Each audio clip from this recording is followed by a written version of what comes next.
Oui, je sais que ça vous embête. Je sais que ça vous embête. Pas du tout, ça me fait sourire. Affolant d'avoir des gens qui nous expliquent qu'ils ont préparé cette réforme dès la campagne présidentielle et qui, plusieurs mois après la campagne présidentielle, ne sont même pas capables de donner un certain nombre de chiffres sur une promesse qui pourtant a été claironnée sur tous les toits. Et puis quand même, au début, on nous a dit « ça concernera tout le monde ».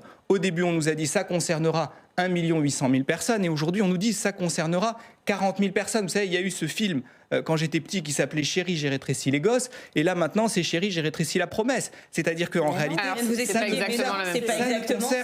ne concerne que 5% des futurs retraités. Mais on vient de vous expliquer, vous comprenez toujours pas.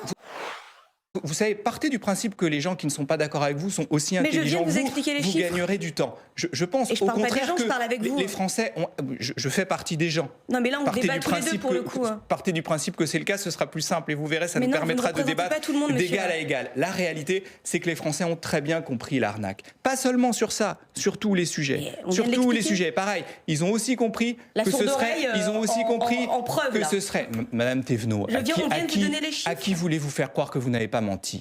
Madame Thévenot, vous avez été pris tous là en flagrant délit de mensonge. Vous avez été pris en flagrant délit de mensonge.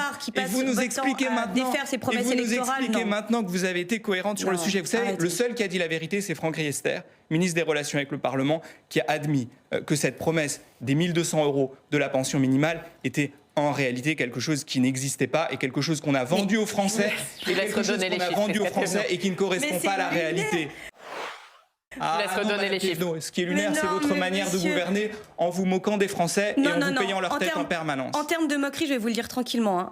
Certes, vous n'êtes pas parlementaire, mais vous êtes quand même élu dans une majorité qui s'appelle celle de la mairie de Paris. C'est de la faute d'Anne Hidalgo si on met en place la retraite à 64 ans. Donc je vous dis, ne me donnez pas de leçons sur le mensonge. J'attendais ce petit point-là. Oui, je sais que ça vous embête. Je sais que ça vous embête. Pas du tout, ça me fait sourire.